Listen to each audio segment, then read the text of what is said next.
Breaking news చూస్తున్నాం. Haryana Jammu Kashmir exit polls లో కాంగ్రెస్ కూటమి హవా కనిపిస్తోంది. హర్యానాలో మెజారిటీ స్థానాలను కాంగ్రెస్ దక్కించుకోనుందని సర్వేలు తేల్చి చెబుతున్నాయి. జమ్మూ కశ్మీర్లో కాంగ్రెస్ నేషనల్ కాన్ఫరెన్స్ కూటమికి ఆధిక్యం కనిపిస్తోంది.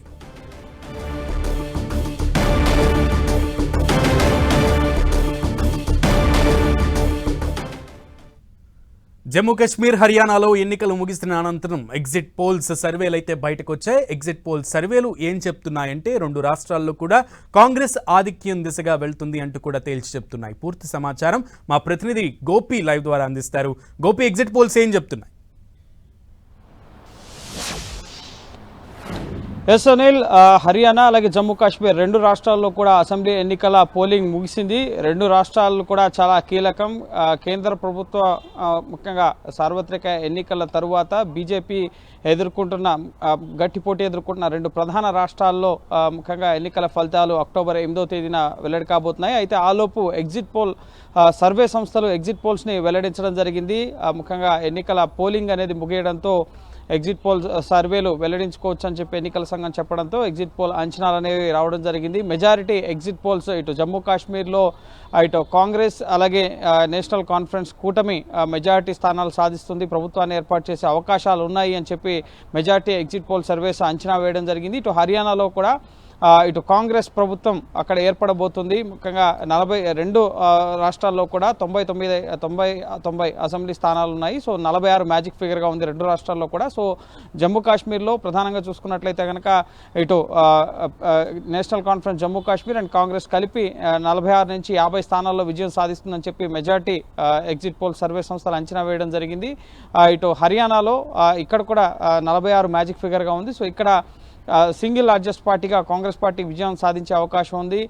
ఇటు 46కు పైగా ముఖ్యంగా 60 స్థానాల వరకు కూడా ఎగ్జిట్ పోల్ సర్వే సంస్థలు తమ అంచనాలను వెల్లడించడం జరిగింది. అక్కడ ప్రభుత్వ వ్యతిరేకత, నిరుద్యోగం, ముఖ్యంగా పెహల్వాన్ అలాగే నౌజవాన్ ఇటు కిసాన్ ఈ మూడు వర్గాలు కూడా ఇటు బీజేపీకి తీవ్ర వ్యతిరేకంగా పనిచేస్తున్నాయి. అలాగే జాట్ కమ్యూనిటీ కానీ, మహిళలు కానీ, అలాగే రైతులు వీరంతా కూడా బీజేపీతో పై వ్యతిరేకంగా ఉన్నాయి అని చెప్పి సర్వే సంస్థలు తమ అంచనాలను వెల్లడించడం జరిగింది. సో భూపేందర్ హుడాకి మెజార్టీగా 30% మందికి పైగా ప్రజలు ఆయన్ని సీఎంగా కోరుకుంటున్న పరిస్థితి అక్కడ సర్వేలో వెల్లడైందని చెప్పి కూడా సర్వే సంస్థలు ఇటు హర్యానాలో కాంగ్రెస్ ప్రభుత్వం ఏర్పడేందుకు అవకాశాలున్నాయి. జమ్మూ కాశ్మీర్లో ఎస్ గోపి, ఏ సర్వేలో కూడా కాంగ్రెస్ కి తప్ప బీజేపీకి ఎటువంటి ఎడ్జ్ కానీ ఎండ్ కానీ ఇచ్చినటువంటి పరిస్థితి కనబడట్లేదు ఏ సర్వే సంస్థ కూడా. దీనికి సంబంధించి బీజేపీ పెద్దలు ఏమైనా రెస్పాండ్ అయ్యారు ఎగ్జిట్ పోల్స్ కి సంబంధించి?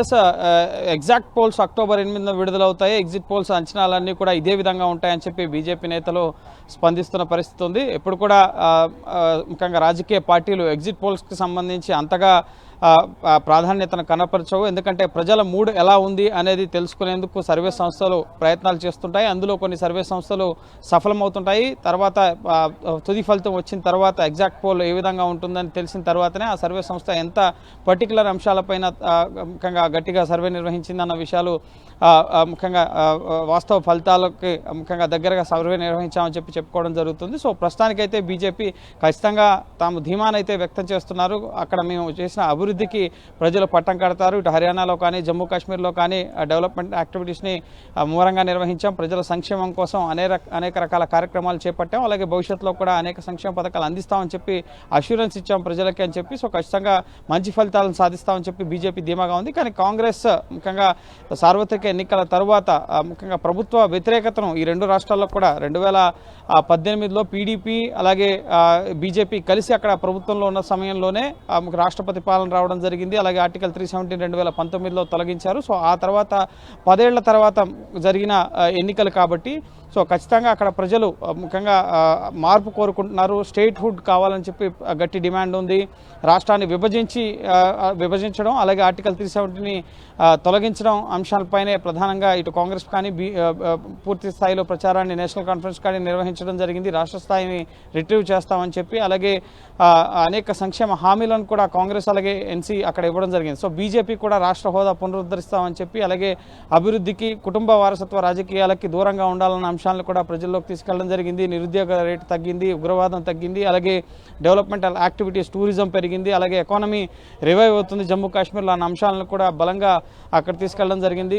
రామ్ మాధవ్, కిషన్ రెడ్డి, అలాగే జితేందర్ సింగ్, అమిత్ షా, జేపీ నడ్డా, ఇలాగే ప్రధాని నరేంద్ర మోడీ ముమ్మరంగా బీజేపీ ఈ గడిచిన 10 ఏళ్లలో జమ్మూ కాశ్మీర్ అభివృద్ధికి చేసిన కార్యక్రమాలని వీటన్నింటినీ కూడా ప్రజల్లోకి తీసుకెళ్లిన పరిస్థితి. అలాగే నేషనల్ కాన్ఫరెన్స్ కాంగ్రెస్ కూడా జమ్మూ కాశ్మీర్ ఇంకా ఆర్టికల్ 370 రద్దు చేయడం కానీ బీజేపీ చెప్తున్నట్లుగా ఉగ్రవాదం తగ్గిన కదలికలు కానీ ఏవీ లేవు. ప్రజలు అలాగే ముఖ్యంగా నిరుద్యోగంతో ధరల పెరుగుదలతో అల్లాడుతున్న పరిస్థితి ఉంది. సో ఖచ్చితంగా మార్పు రావాలంటే ఇటు కాశ్మీర్లో ఎన్సీ అలాగే కాంగ్రెస్కి పట్టం కట్టాలని చెప్పి వారు కూడా ప్రజల్లోకి ముమ్మరంగా రాహుల్ గాంధీ, ప్రియాంక గాంధీ, ఖర్గే వీరంతా కూడా అక్కడ కూడా ముమ్మరంగా ప్రచార కార్యక్రమాలు నిర్వహించిన పరిస్థితి ఉంది. అలాగే అనేక గ్యారంటీ హామీలను కూడా కాంగ్రెస్ పార్టీ ఇవ్వడం జరిగింది 2 రాష్ట్రాల్లో, హర్యానాలో అలాగే జమ్మూ కాశ్మీర్లో. సో ఖచ్చితంగా సార్వత్రిక ఎన్నికల ఫలితాల తర్వాత సార్వత్రిక ఎన్నికల్లోనే బీజేపీ డౌన్ఫాల్ అనేది స్టార్ట్ అయిన పరిస్థితి. 400 పార్ అన్నారు, కానీ 300 మార్కును కూడా చేరుకోలేకపోయిన పరిస్థితి. సో ఇప్పుడు ఈ 2 రాష్ట్రాల అసెంబ్లీ ఎన్నికల్లో కూడా ఖచ్చితంగా ఇటు మంచి ఫలితాలు సాధిస్తామన్న ధీమాని అయితే కనబరుస్తున్నారు, కానీ కాంగ్రెస్ దానికి అడ్డుకట్ట వేసినట్లుగానే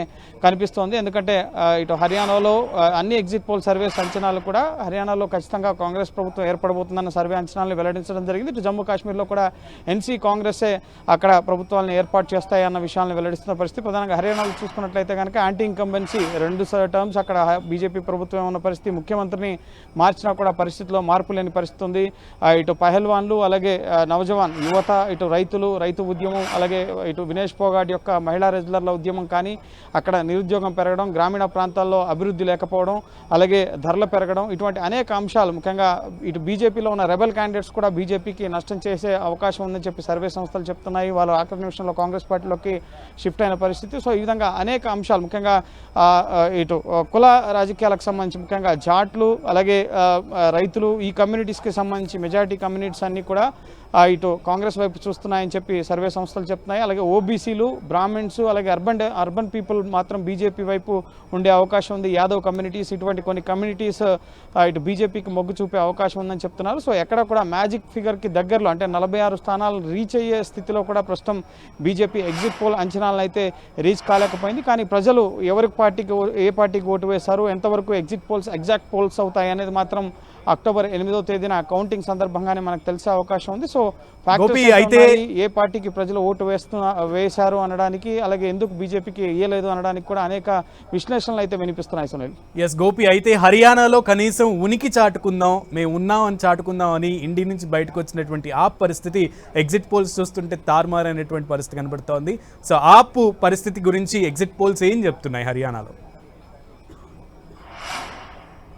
ఎస్, అంత ఆలస్యమైంది ఆమ్ ఆద్మీ పార్టీ ప్రజల్లోకి వెళ్లడంలో అన్న ముఖ్యంగా అంశం వినిపిస్తోంది. ఎందుకంటే అరవింద్ కేజ్రీవాల్ జైలు నుంచి రిలీజ్ అవ్వడం అయిన తర్వాత ఇటు సంజయ్ సింగ్ కానీ రాఘవ్ చద్దా కానీ కాంగ్రెస్ పార్టీలతో చర్చలు జరిపారు. ఇండియా కూటమిలో భాగంగానే పోటీ చేయాలన్న ఉద్దేశంతోనే మొదటి నుంచి ఉన్నారు. కానీ ఆఖరి నిమిషంలో ఇండివిజువల్గా పోటీ చేయాలని చెప్పి అప్పటికప్పుడు అభ్యర్థులను ప్రకటించడం, ప్రజల్లోకి వెళ్లేందుకు కావాల్సినంత సమయం లేకపోవడం, అలాగే ప్రధాన పోటీ అనేది అక్కడ భూపేందర్ హూడా అలాగే బీజేపీ మధ్యనే ఉన్న పరిస్థితి ఉంది. ముఖ్యంగా కాంగ్రెస్ పార్టీకి అలాగే బీజేపీకి మధ్యనే మొదటి నుంచి అక్కడ ముఖ్యంగా హర్యానా ఇటు ఢిల్లీ బోర్డర్ స్టేట్ అయినప్పటికీ, పంజాబ్ బోర్డర్ స్టేట్ అయినప్పటికీ కూడా ఎక్కడ ఏ ప్రాంతంలో కూడా ఆమ్ ఆద్మీ పార్టీ ఉనికిని చాటలేదు. కేవలం ఆమ్ ఆద్మీ పార్టీయే కాదు, ఇటు ఐఎన్ఎల్డి కానీ అలాగే జేజేపీ కానీ బీఎస్పీ కానీ ఈ 3 పార్టీలు అలాగే ఆమ్ ఆద్మీ పార్టీ 4 పార్టీలు కలిపి కూడా 10 స్థానాలు వస్తాయి, గెలుస్తాయి అన్న అంచనాలని ముఖ్యంగా 10 స్థానాలకు మించి రావు. ఎందుకంటే బీఎస్పీ ఐఎన్ఎల్డి కలిపి 3 స్థానాల వరకు వచ్చే అవకాశం ఉంది. అలాగే జేజేపీ ఆమ్ ఆద్మీ పార్టీ కలిపి మరో 6 స్థానాల వరకు గెలిచే అవకాశం ఉంటుందని చెప్పి చెప్తున్నారు. సో ఖచ్చితంగా ఈ ఐఎన్ఎల్డి అలాగే జేజేపీ అలాగే ఇటు ఆమ్ ఆద్మీ పార్టీ, బీఎస్పీ ఈ ప్రధాన పార్టీ, ఇవి కూడా ప్రధాన పార్టీలు. కానీ ఈ పార్టీల ప్రభావం అనేది హర్యానాలో ఎక్కడ కూడా కనిపిస్తున్న పరిస్థితి లేదు. ప్రస్తుతం వెలువడుతున్న ఎగ్జిట్ పోల్ అంచనాల ప్రకారం కేవలం బీజేపీ అలాగే కాంగ్రెస్ పార్టీ మధ్య గట్టి పోటీ అనేది కనిపిస్తుంది. ఇటు నయాబ్ సింగ్ సైనీని 28% మంది అక్కడ సీఎంగా కోరుకుంటున్న పరిస్థితి. అలాగే భూపేందర్ హుడాని 36% మంది ముఖ్యమంత్రిగా కోరుకుంటున్న పరిస్థితి.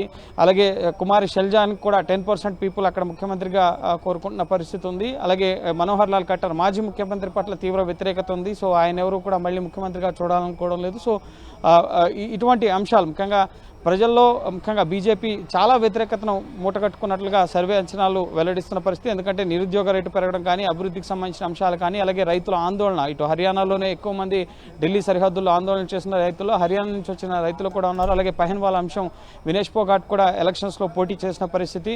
సో మహిళా రిజర్వర్ల పట్ల ముఖ్యంగా లైంగిక వేధింపులకు సంబంధించి ఢిల్లీ వేదికగా ఆందోళన చేస్తే బీజేపీ మద్దతు ఇవ్వలేదు, కనీసం రాజకీయంగా ఒక సపోర్ట్ ఇవ్వలేదు, ప్రధాని మోడీ పట్టించుకోలేదు. సో ఇటువంటి అంశాలను కూడా ప్రజల్లోకి తీసుకెళ్లిన పరిస్థితి. మరోపక్క 7 గ్యారంటీలని కాంగ్రెస్ పార్టీ ఇవ్వడం జరిగింది. మనకి ఎట్లాగైతే తెలంగాణలో 6 గ్యారంటీలు ఇచ్చారో అలాగే హర్యానాలో కూడా 7 గ్యారంటీలు ఇచ్చారు. ఇటు వృద్ధులకి, అలాగే వికలాంగులకి, వితంతువులకి 6,000 రూపాయల పెన్షన్తో పాటుగా ఇటు ముఖ్యంగా ఫ్రీ హెల్త్ సర్వీస్, ఎలాగైతే తెలంగాణలో 10 లక్షల వరకు కూడా ఉచిత వైద్యం స్కీమ్ ఉందో అలాగే అదేవిధంగా హర్యానాలో 25 లక్షల వరకు కూడా ఉచిత వైద్యం స్కీమ్ని పెట్టడం జరిగింది. అలాగే 300 యూనిట్ల వరకు కూడా పేదలకి ఉచిత విద్యుత్ హామీ ఇవ్వడం జరిగింది. అలాగే డ్రగ్ ఫ్రీ హర్యానా చేస్తామని చెప్పి గ్యారంటీ ఇవ్వడం జరిగింది. అలాగే పేదలకి 2 గదుల ఇళ్లను ముఖ్యంగా హామీ ఇవ్వడం జరిగింది. అలాగే కులగణనకు సంబంధించిన గ్యారంటీని అలాగే ఇవ్వడం జరిగింది. సో ఈ విధంగా గ్యారంటీ స్కీమ్స్ కూడా ప్రజల్లోకి కాంగ్రెస్ పార్టీ తీసుకెళ్తూ అనేక సంక్షేమ పథకాలకు సంబంధించిన హామీలను కూడా కాంగ్రెస్ పార్టీ విస్తృతంగా ఇటు 500 రూపాయలకి సిలిండర్ ఇస్తామని చెప్పి కూడా హామీ ఇవ్వడం జరిగింది. సో ఈ విధంగా అనేక గ్యారంటీ స్కీమ్స్ అలాగే సంక్షేమ పథకాలతో పాటుగా బీజేపీ వ్యతిరేకత అంశాలను కూడా ప్రజల్లోకి విస్తృతంగా కాంగ్రెస్ పార్టీ తీసుకెళ్లడంతోనే ఇటు ప్రజలంతా కాంగ్రెస్ వైపు మొగ్గు చూపుతున్నారు అని చెప్పి ఎగ్జిట్ పోల్ సర్వే అంచనాలు వెల్లడించడం జరిగింది.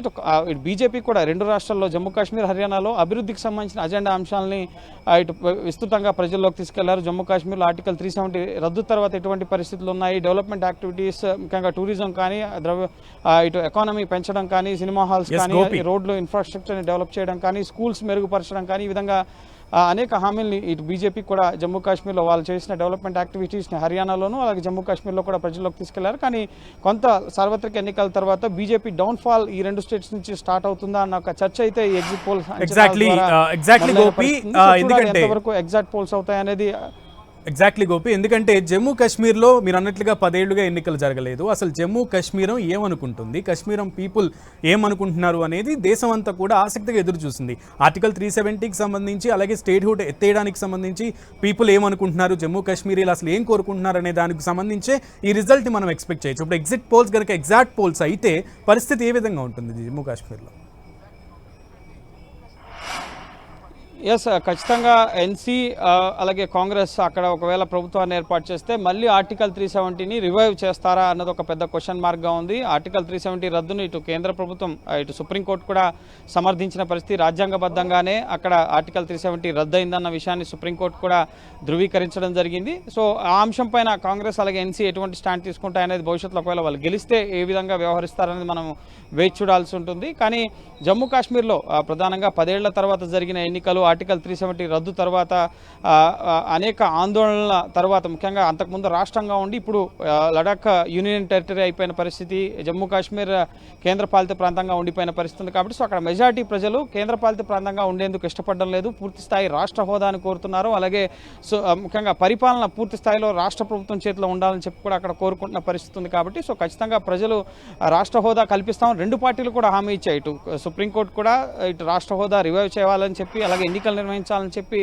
సుప్రీంకోర్టు కూడా కేంద్ర ప్రభుత్వాన్ని ఆదేశించిన నేపథ్యంలోనే అక్కడ త్వరగా ఎన్నికలు జరిగిన పరిస్థితి ఉంది. జమ్మూ కాశ్మీర్లో ఎలక్షన్స్ అనేవి కేవలం దేశంలో ఉన్న ప్రజానీకమే కాదు, అంతర్జాతీయ సమాజం కూడా. ఎందుకంటే ఆర్టికల్ 370 రద్దు సమయంలో ఇది 2 దేశాలు ఇటు పాకిస్తాన్ అలాగే అంతర్జాతీయ సమస్య, ఐక్యరాజ్య సమితి దృష్టికి కూడా ఈ ఆర్టికల్ 370 రద్దు కానీ జమ్మూ కాశ్మీర్ పరిణామాలను కానీ అనేక సార్లు చర్చకు వచ్చిన పరిస్థితి ఉంది. కాబట్టి సో అంతర్జాతీయ స్థాయిలో కూడా జమ్మూ కాశ్మీర్ ఎన్నికల్ని ముఖ్యంగా అక్కడ ఉగ్రవాదం కనుమరుగవ్వలేదు, ఇంకా కొనసాగుతున్నాయి, రాళ్ల దాడులు ఇటువంటివన్నీ ఇంకా జరుగుతున్నాయన్న అంశాలను కూడా ముఖ్యంగా అటువంటివి ఏవి లేవని చెప్పి బీజేపీ ముఖ్యంగా కొంత పరిస్థితి మారింది. ఈ ఆర్టికల్ 370 రద్దు తర్వాత పరిస్థితులు శాంతియుతంగా మారాయి, శాంతి భద్రతలు మెరుగయ్యాయి అన్న అంశాన్ని కూడా మెజార్టీ ప్రజలు ఏకీభవిస్తున్నారు. కానీ వాళ్ళు పూర్తి స్థాయి రాష్ట్ర హోదా కోరుకుంటున్నారు. కేంద్ర ప్రభుత్వ జోక్యం కానీ కేంద్రపాలిత ప్రాంతంగా ఉండేందుకు కానీ వాళ్ళు ఇష్టపడిన పరిస్థితి కాబట్టి సో ఖచ్చితంగా ముఖ్యంగా వారి మనోభావాలకి జమ్మూ కాశ్మీర్ ప్రజలు ఏ విధంగా ఉండాలని చెప్పి కోరుకుంటున్నారు. దానికి అనుగుణంగానే ఈ ఎన్నికల్లో ఓటు వేసినట్లుగా కూడా తెలుస్తుంది. డెవలప్మెంట్ యాక్టివిటీస్కి సంబంధించి ఎన్ని కోట్ల రూపాయలు కేంద్ర ప్రభుత్వం జమ్మూ కాశ్మీర్లో గడిచిన 10 ఏళ్లలో ఖర్చు చేసిందన్న విషయాన్ని బీజేపీ తీసుకెళ్లినప్పటికీ కూడా స్థానికంగా ముఖ్యంగా అంత బలమైన పార్టీ కాదు ఇటు బీజేపీ. కేవలం జమ్మూ రీజియన్లోనే ఒక 45 స్థానాల్లో మాత్రమే ప్రభావం చూపించగలిగే పార్టీగా అక్కడ బీజేపీ ఉంది. కాశ్మీర్ రీజియన్లో బీజేపీకి అంత బలం లేదు. పూర్తి స్థాయిలో నేషనల్ కాన్ఫరెన్స్, కాంగ్రెస్ పార్టీ అలాగే సిపిఎంకి కొన్ని ప్రాంతాల్లో ఉన్నంత బలం కూడా బీజేపీకి కొన్ని ప్రాంతాల్లో లేని పరిస్థితి ఉంది. కాబట్టి సో జమ్మూ రీజియన్లోనే కొన్ని మెజార్టీ స్థానాలను బీజేపీ గెలుచుకునే అవకాశం ఉంటుంది. కాశ్మీర్ రీజియన్లో ఇటు స్వతంత్ర అభ్యర్థులు అలాగే పీడీపీ, ఇటు నేషనల్ కాన్ఫరెన్స్, కాంగ్రెస్ వీరు మెజార్టీ స్థానాలను సాధించుకునే అవకాశం కనిపిస్తుంది. అందులో భాగంగానే ఇటు జమ్మూ కాశ్మీర్ నేషనల్ కాన్ఫరెన్స్ అలాగే కాంగ్రెస్ కలిపి ముఖ్యంగా 40 నుంచి 50 స్థానాల వరకు కూడా గెలిచే అవకాశం ఉందని చెప్పి సర్వే అంచనాలు ఉన్నాయి. ఇటు బీజేపీ కూడా కనీసం జమ్మూ రీజియన్లో, ఎందుకంటే పండితులు, కాశ్మీరీ పండితులు, హిందూ ఓట్ బ్యాంక్ ఉండే ప్రాంతాల్లో సుమారు ఇటీవల పూర్తి స్థాయి ఎంపీ సీట్లలో కూడా బీజేపీ పోటీ చేయని పరిస్థితి. 2 ఎంపీ స్థానాల్లో పోటీ చేస్తే 2 కూడా గెలిచిన పరిస్థితి. కాబట్టి సో 20 నుంచి 30 స్థానాల వరకు కూడా బీజేపీ ప్రభావితం చూపిస్తుందని చెప్పి సర్వే సంస్థలు అంచనా వేస్తున్నాయి. Okay Gopi, thank you for that thing. ఇక హర్యానా ఎన్నికల ఫలితాలపై పీపుల్స్ పల్స్ సంస్థ సర్వేకు చెందినటువంటి దిలీప్ రెడ్డితో మా ప్రతినిధి ఫేస్ టు ఫేస్.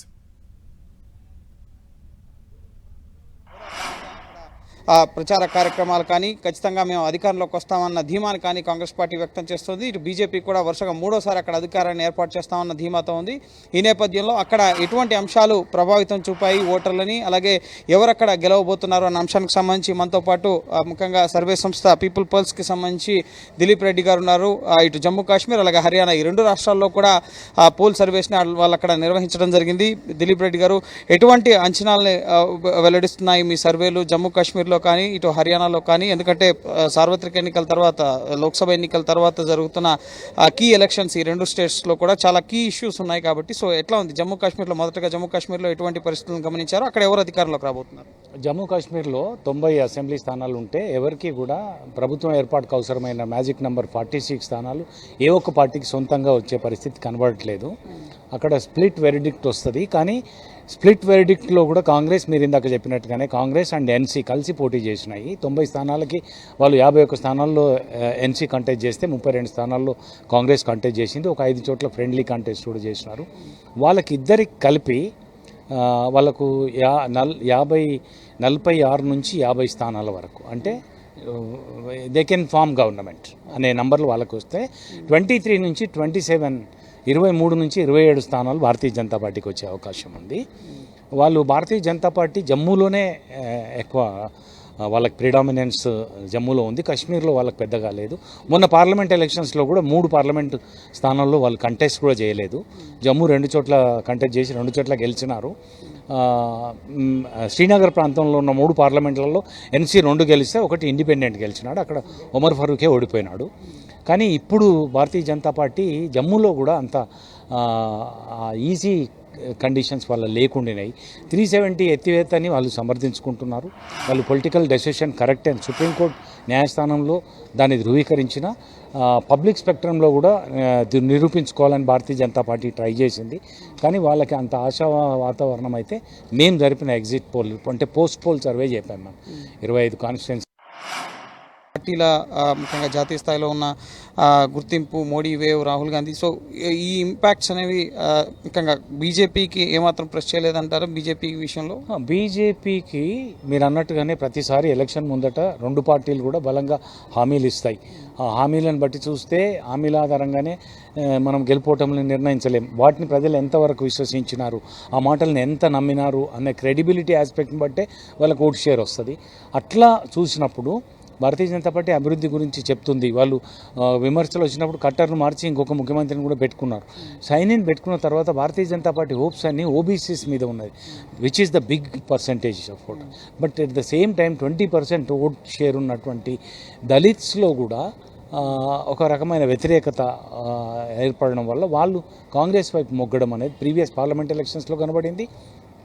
అదే సిఎస్డిఎస్ సర్వే రిపోర్ట్ను కనుక మీరు క్యాస్ట్ వైజ్ కంపోజిషన్లో చూస్తే ప్రతి ముగ్గుట్లో 2 దళితులు కాంగ్రెస్ వైపు మొగ్గినట్టు 2024 పార్లమెంట్ ఎలక్షన్స్ని డిసెక్షన్ చేసిన సిఎస్డిఎస్ సర్వే చెప్పింది.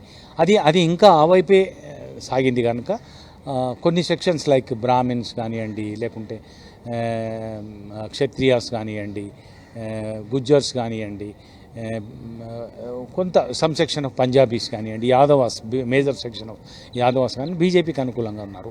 వాళ్ళు ఓబీసీల మీద అందుకే నమ్మకం పెట్టుకున్నారు. But at the same time Jats, Muslims, Dalits big strength కింద కాంగ్రెస్కి మద్దతు ఇవ్వడం వల్ల ఈ తేడాలు వచ్చినాయేమో అనుకుంటున్నాం మేము. సో మీ 2 సర్వేల్లో కూడా జమ్మూ కాశ్మీర్లో కానీ హర్యానాలో కానీ జమ్మూ కాశ్మీర్లో కూటమి ఎన్సీ అండ్ కాంగ్రెస్ అధికారంలోకి వచ్చే అవకాశం ఉందన్నారు. ఇటు ఈ హర్యానాలో కాంగ్రెస్ అధికారంలోకి వస్తుందన్నారు. సో సార్వత్రిక ఎన్నికల తర్వాత బీజేపీ డౌన్ఫాల్ అనేది స్టార్ట్ అవుతుంది అనుకోవచ్చా? మీ సర్వే చెప్తున్నాను. అంటే సార్వత్రిక ఎన్నికల సరళిలోనే ఈ 2 అసెంబ్లీలలో కూడా వాళ్ళ డిక్లైన్ ఉంది. వాళ్ళ డిక్లైన్ వల్ల వాళ్ళకి అడిక్వేట్ నంబర్లు కనబడట్లేదు.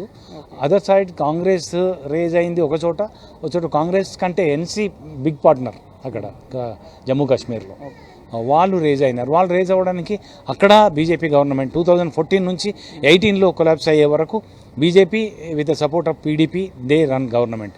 ఆ ప్రభుత్వ వ్యతిరేకత కూడా వాళ్ళ ప్రతికూలమైన ప్రభావం చూపిస్తుంది.